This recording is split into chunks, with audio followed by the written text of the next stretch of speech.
캄보디아 선교를 다녀면서 느낀 점이 하나 있습니다.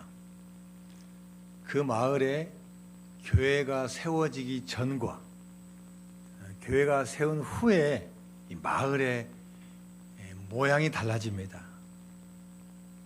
그 전에는 다 불교 국가이기 때문에 불교 행사에 다 다닙니다. 스님들이 다 시주하러 다니고 또 행사 때마다 다 마을에는 큰 절을 다 찾아다닙니다. 그런데 이 마을에 교회가 생기면서 이제 풍경이 달라져요. 어떤 분은 절에도 가고 교회도 와요. 두 개 다 하신 분이 있어요.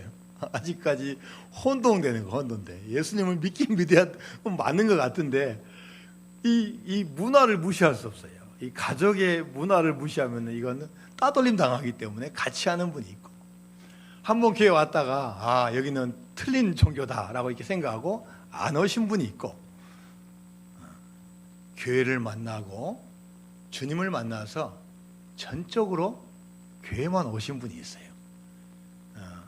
우리가 창립 예배 드린 지가 1년, 거의 2년 가까이 됐는데 그때도 한 300명은 못 왔는데 이번에는 소문을 듣고 그렇게 많이 오셨어요. 370명 정도가 오셨어요. 왜냐? 1년 6개월 동안 끊임없이 그 마을을 위해서 계속 구제하고 도와주고, 뭐 필요만 하면 교회 찾아온대요. 선교사님 교회 있는 게 너무 힘들 때가 있어요. 차라리 교회 밖에다가 집을 얻어야 되는데 안에 있으니까 계속 와서 도와달라. 계속 힘들고 어렵지만 그러면서 필요를 채워주고 복음이 증거됩니다. 오늘도 선교사님한테 보고가 왔어요. 오늘 보니까 220명 참석했어요. 한국 사람이 올 때는 많이 오다가 이제 쉽게 말하면 거품이 빠지는 거예요. 이제 한국 사람이 없으니까 220명이에요. 제가 가기 전까지 평균 보니까 한 170명 정도, 150명 정도가 꾸준히 출석하고 있어요.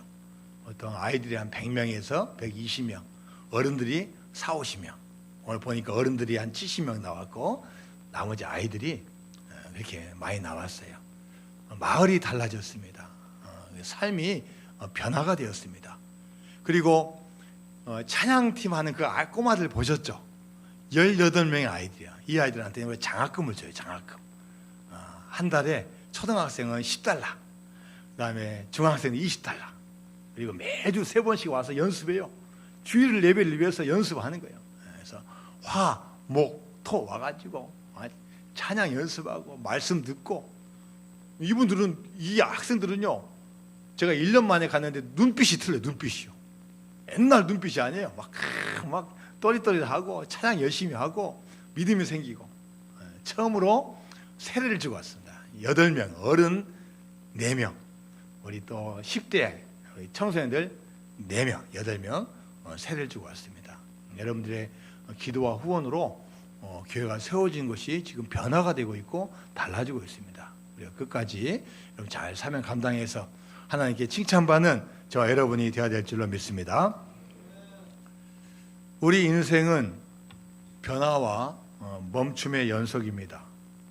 사람은 누구를 만나느냐, 무엇에 영향을 받느냐에 따라서 조금씩 변해갑니다. 어떤 선생님을 만나느냐, 어떤 친구, 어떤 책, 어떤 문화를 접하느냐에 따라서 그 영향을 받고 달라집니다. 예수님의 제자들은 예수님을 만나서 변화되었어요. 베드로, 안드레, 야고보, 요한은 그 전에는 고기를 잡는 어부였는데 주님을 만나서 이제는 사람을 낚는 어부로 인생이 달라졌습니다. 사울은 예수님 만나기 전에 율법의 사람이었습니다. 잘못된 신념의 사람이었습니다. 그래서 교회를 핍박하고 사람을 잡아 가두어 두었습니다. 그런데 예수님 만나고 나서 인생이 달라졌어요. 예수님 복음을 전하는 것이 가장 귀한 사명이었고 최우선의 목표가 되었고 자기 인생의 근간이 되었습니다. 1960년대 시골에 사는 아버지와 아들이 처음으로 서울에 올라왔는데 시골에 없던 건물이 보여요. 아파트라는 걸 처음 봤어요. 그리고 아파트에 가니까 뭐 신기한 게 있어요. 승강기라고 쓰여 있는 엘리베이터가 있어요. 아들이 아버지에게 물어봅니다. 아버지, 저게 뭐예요? 나도 처음 본다. 부자지간에 신기하는데 어떤 할머니가 버튼을 탁 누르니까요, 문이 쫙 열리는 거예요. 할머니가 딱 그대로 들어갑니다. 할머니가 왜 여기 들어가시지? 저 안에서 뭘 하지?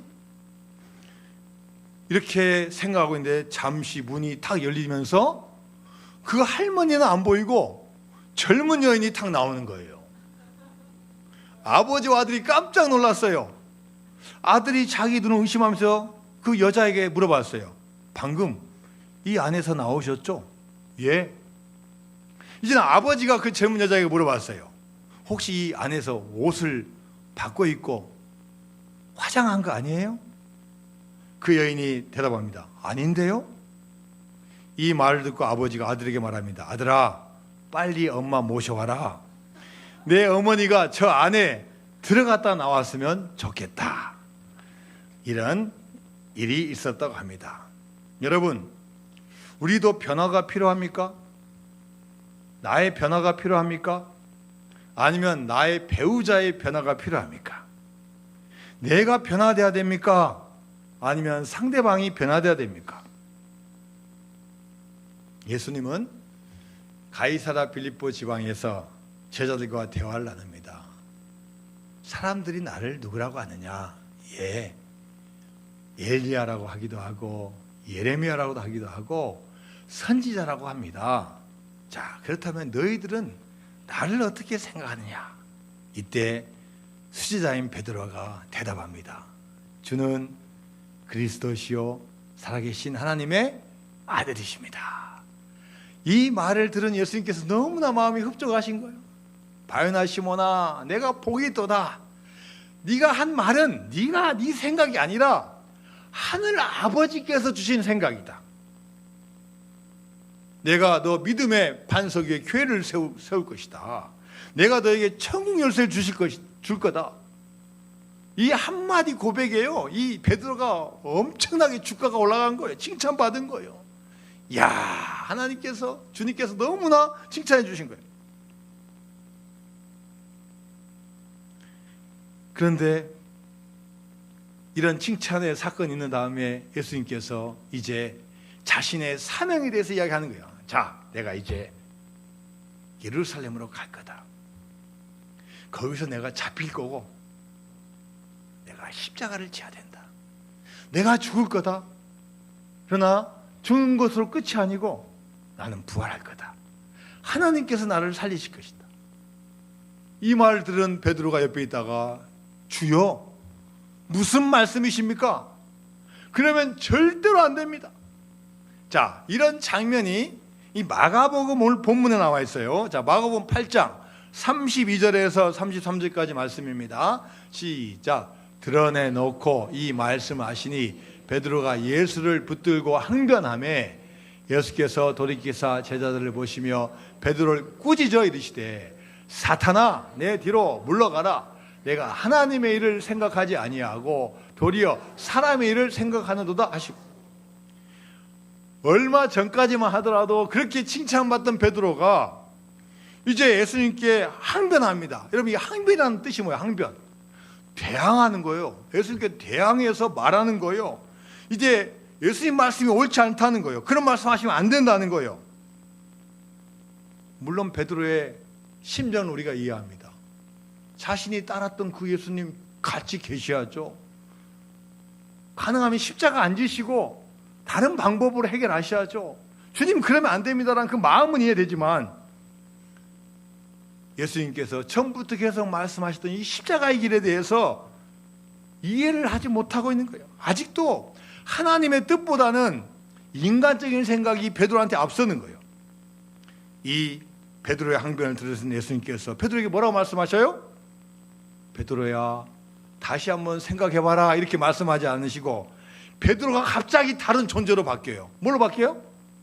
사탄으로 바뀌어요. 사탄아, 내 뒤로 물러가라. 내가 하나님의 일을 생각하지 아니하고 사람의 일을 생각하는도다. 그 칭찬받던 수제자 베드로가 갑자기 사탄으로 바뀌었어요. 그 칭찬받던 베드로가 이제는 예수님의 근심거리, 걱정거리가 되었어요. 여러분, 왜 그렇습니까? 예수님의 칭찬을 받은 다음에 이 베드로가 교만해졌어요. 자기가 믿음이 좋은 줄 알았어요. 자기가 고백한 줄 알았어요. 주는 그리스도시요 살아계신 하나님의 아들이라는 고백이 자기가 믿음이 좋아서 한 걸로 착각하고 있었어요. 분명히 예수님께서 네가 한 게 아니라 하늘 아버지께서 너에게 믿음 주시고 도와주셔서 했다고 말씀하셨는데도 그걸 잊어버렸어요. 이제 교만하니까 사고방식이 인간적으로 바뀝니다. 하나님의 말을 하는 게 아니라 자기 생각과 자기의 말을 합니다. 자기의 생각과 느낀 감정대로 하고자 하는 거예요. 이제는 예수님을 돕는 자가 아니라 방해자가 되고 해방자가 되고 사탄의 도구가 되어버린 거예요. 여러분, 우리도 베드로처럼 우리 안에는 천사와 같은 모습과 사탄의 모습이 같이 있는 거예요. 같이 있는 거예요. 우리가 성령 충만하고 주님의 뜻을 잘 따르면은 주님이 인도하시는 삶을 살지만 그 길에서 벗어나고 내 생각을 주장하면요, 우리도 어느 순간에 주님의 거친 돌이 되고 걸림돌이 되는 거예요.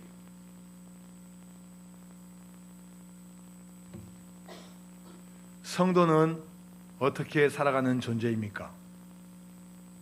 성도는 주님의 영광을 위해서 살아가는 존재입니다. 물론 세상에 있는 많은 일들도 같이 해야 돼요. 직장 생활도 하고 돈도 벌고 건강도 좋아야 되고 또 가족 관계도 좋아야 되고 해야 될 많이 있습니다. 그러나 가장 첫 번째로 되어야 될 게 뭐냐? 주님의 영광을 위해서 살아가야 되는 거예요. 주님의 교회를 사랑하고 주님의 교회를 세워나가야 되는 거예요. 하나님을 사랑하고 이웃을 배려하며 화평해야 되는 거예요. 하나님 나라가 세워지도록 전도하고 선교하고 복음을 전해야 되는 거예요. 박진영이라는 분이 있습니다. 이분은 가수이자 지금 회장님이에요. 엔터테인먼트 JYP 회장님이셔요. 이분이 부른 노래 중에 하프타임이라는 노래가 있어요. 저는 부를지도 모르고 잘 모르지만 가사를 여러분에게 소개합니다. 가사를.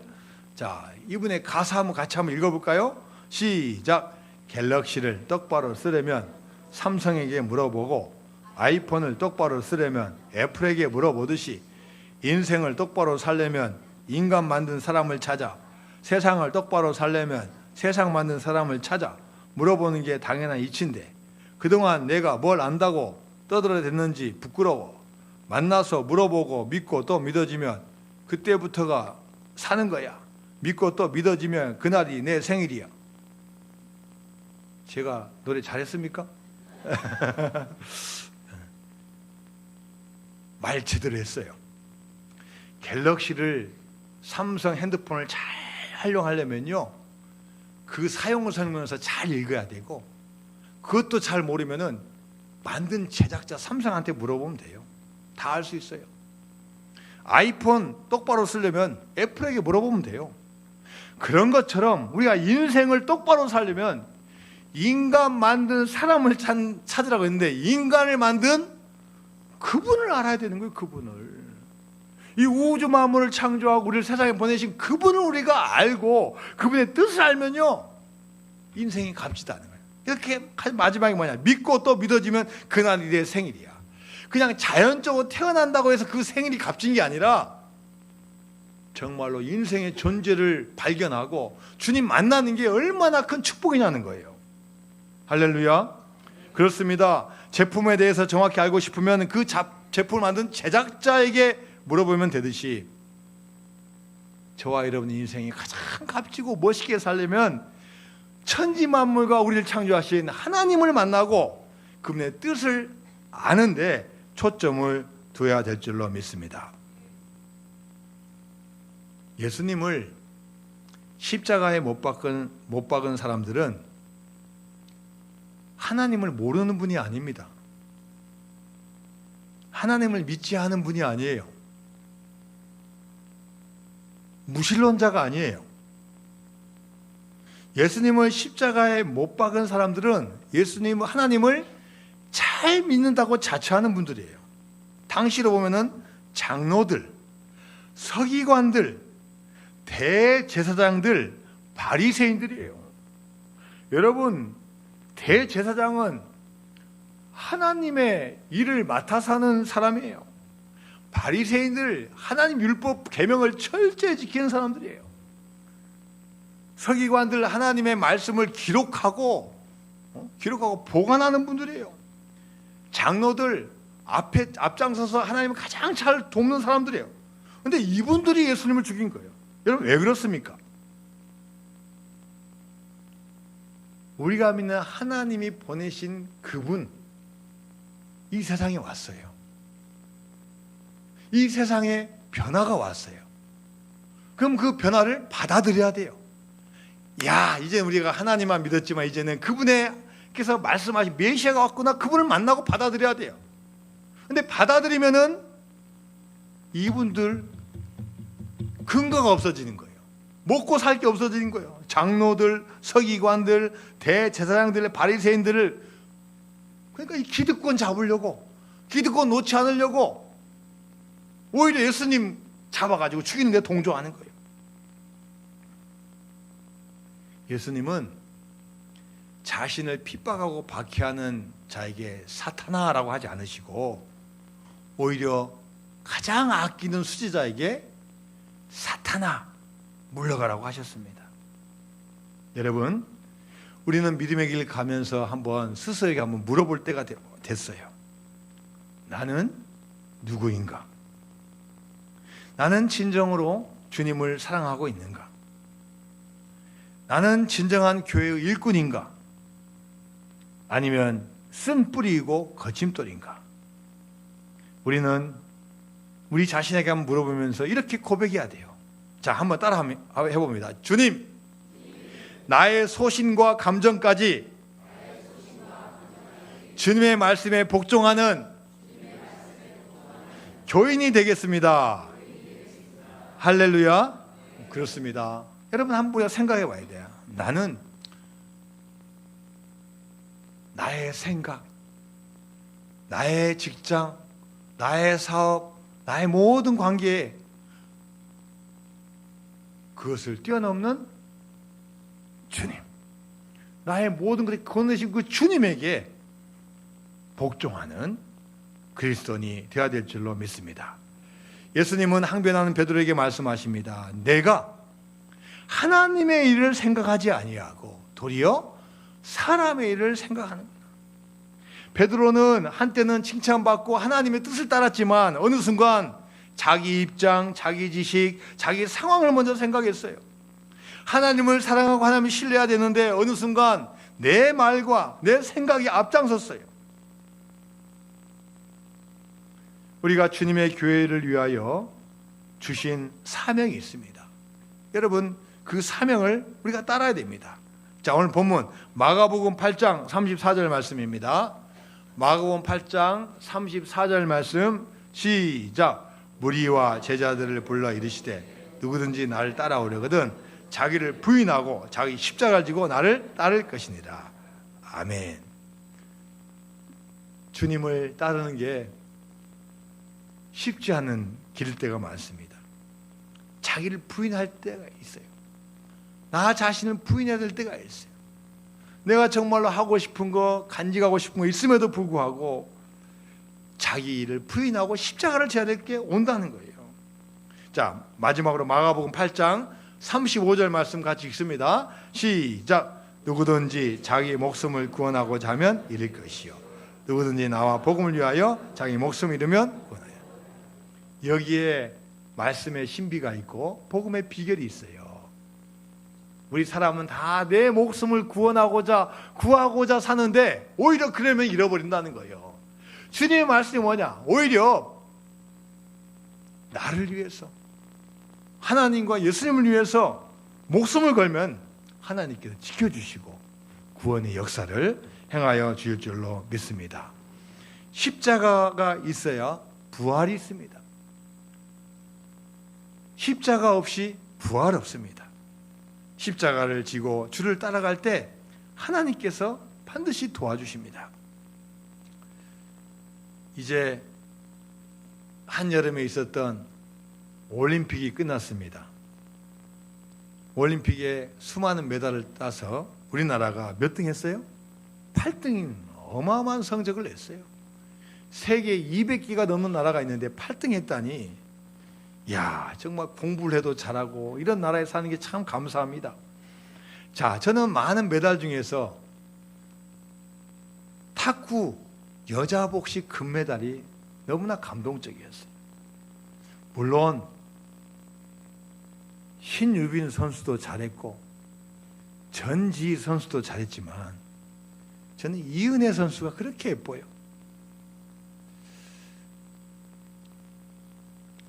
이 이은혜 선수는 중국 사람입니다. 그런데 양영자 옛날 선수이고 감독이었던 분이 데려왔어요. 이 양영자 선수는 1988년도 서울올림픽 때 현정화 선수와 함께 탁구 여자 복식으로 금메달을 땄습니다. 그런데 이 금메달 따기까지 수많은 어려운 과정이 있었어요. 중2 때 전국대회에서 우승해서 두각을 나타내고 국가대표가 되겠다는 꿈을 꿉니다. 그런데 늘 고질적인 병이 있어요. 팔이 아프고 엘보가 맨 아픈 거예요. 통증이 와요. 그래서 몇 년간 아프다가 도저히 안 돼서 병원에 가보니까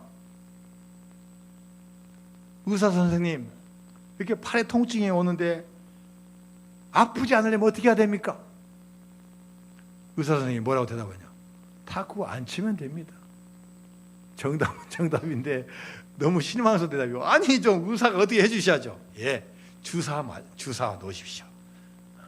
무슨 주사입니까? 무통 주사입니까? 딱 한 번 맞으면은 3개월에서 6개월은 괜찮은 거예요. 또 시간 지나가면 또 맞으러 가야 돼. 이렇게 6년 동안이나 아픈 거예요.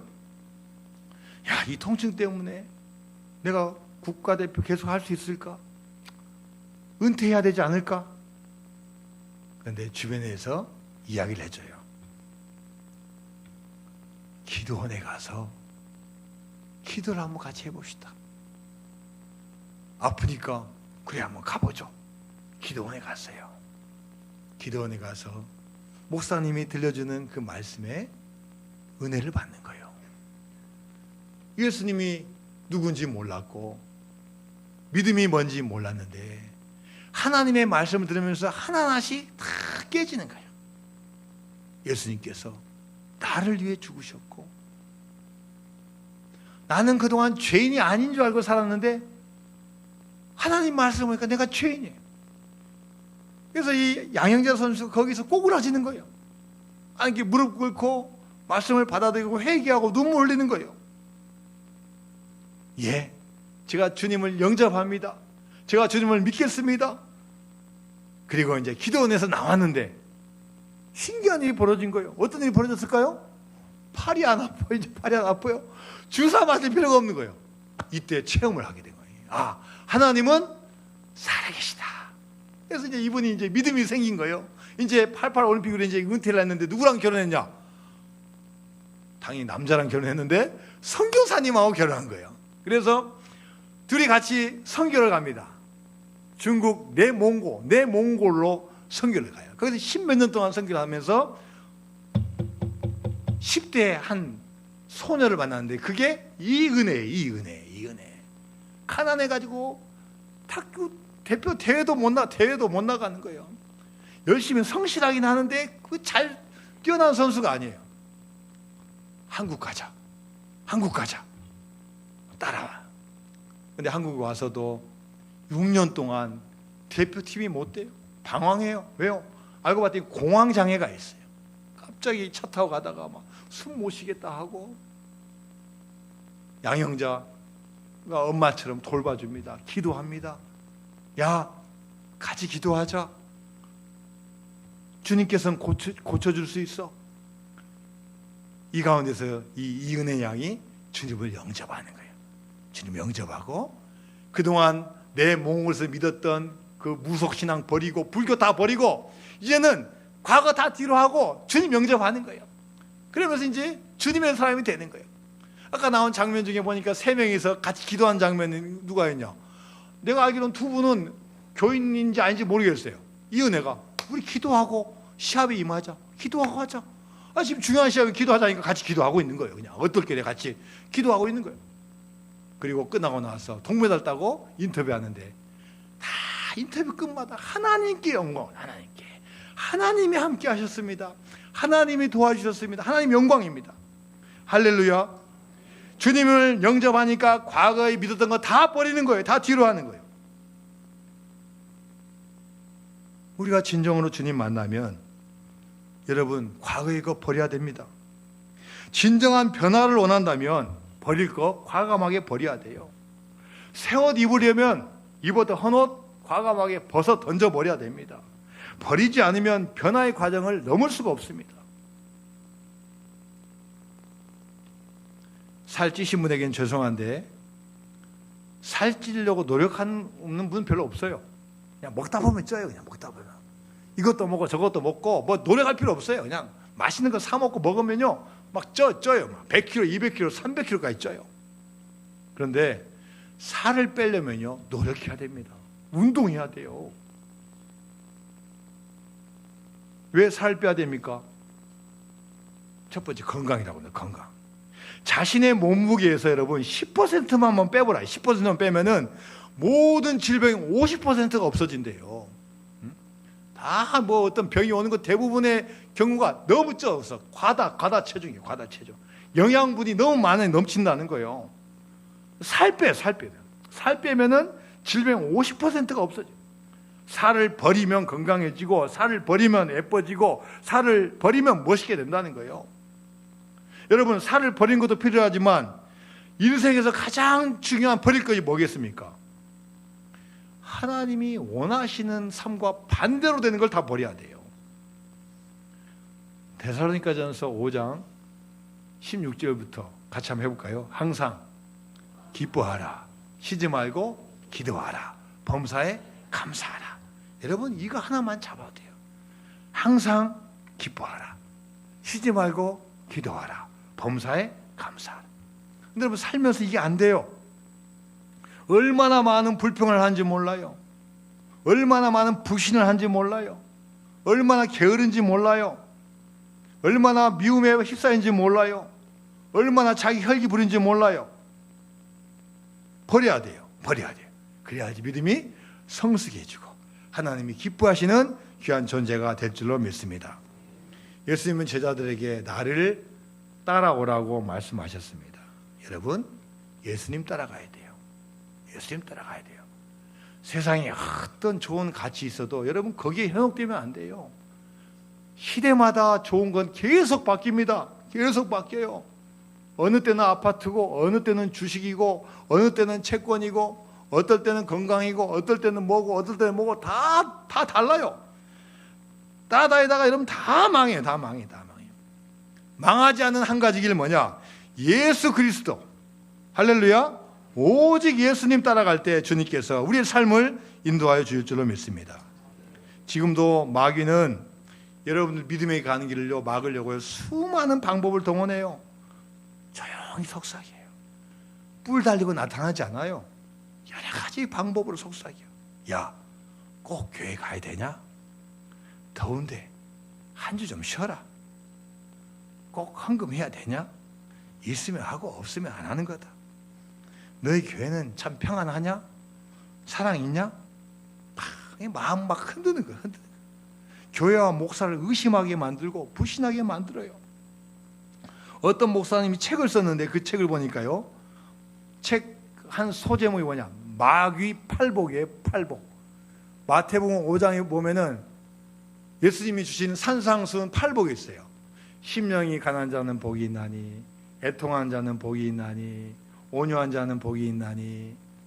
복이에요. 근데 이걸 본따 가지고 마귀 팔복을 만들었어요. 자, 마귀 팔복 한번 봐요.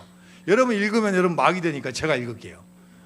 자, 첫 번째, 피곤하며 바빠 교회 가지 않는 자는 복이 있나니 그들은 나의 믿을 만한 일꾼이요.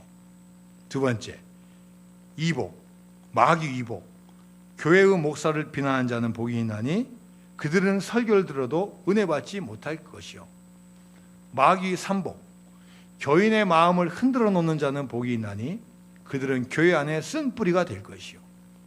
마귀 사복, 남의 말 하기를 좋아하는 자는 복이 있나니 그들은 다툼과 분쟁을 일으킬 것이요.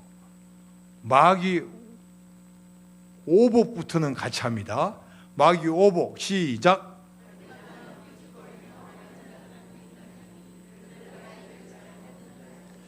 마귀 육복, 시작.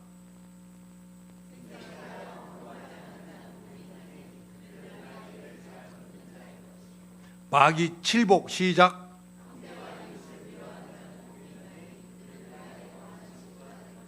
마귀 팔복, 시작. 기도하지 않는 자는 복이 있나니 그들은 나의 꾀임에 넘어가 조롱거리가 될 것입니다. 여러분, 마귀가 하는 행동이 뭡니까? 마귀가 하는 거 흔들어 놓는 거, 흔들어 놓는 거야, 흔들어 놓는 거야. 흔들어. 좋은 거 하지 말라고 하는 거예요. 좋지 않은 건 하게 만들고 좋은 거 하지 말라. 기도하지 마라. 기도하지 마라. 기도하지 마라. 교회만 나가면 되지. 뭘 애쓰고. 근데 여러분, 예수님의 사역을 보세요. 기도하지 않고는 방법이 없는 거예요. 왜 예수님께서는 왜 다 하면 능력이 나타나는데 왜 우리도 안 됩니까? 기도 외에는 방법이 없느니라. 기도 외에는 이런 이유가 없느니라. 기도. 예수님은 하나님의 아들이니까 기도 안 해도 되잖아요. 근데 기도하시잖아요. 새벽에 미명이 나가서 기도하시고, 오병이어 기적할 때도 축사하시고, 기도 인생이에요. 하나님의 아들도 기도하는데 우리가 기도하지 않으면 이 마귀에게 넘어간다는 거예요.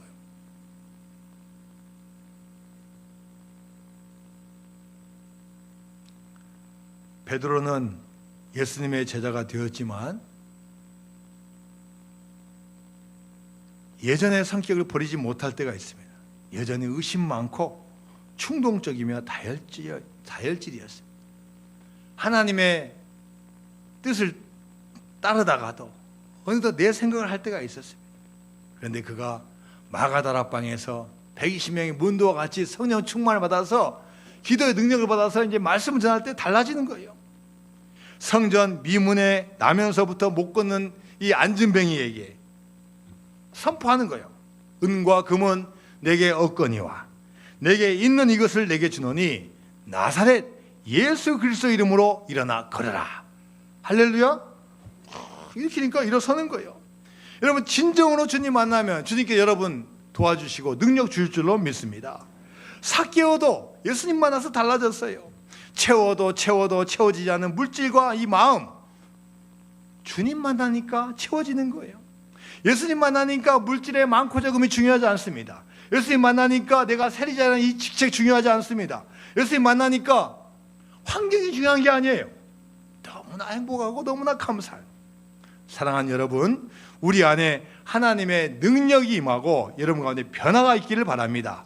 무엇보다 성령 받으시기 바랍니다. 성령의 능력을 소유해서 내 힘이 아닌 하나님의 힘으로 감당하시기 바랍니다. 그래서 가정을 구원하고 이웃을 구원하고 지역을 복음화시키고 전 세계를 품고 기도하는 여러분 되시기를 주님의 이름으로 축원드립니다.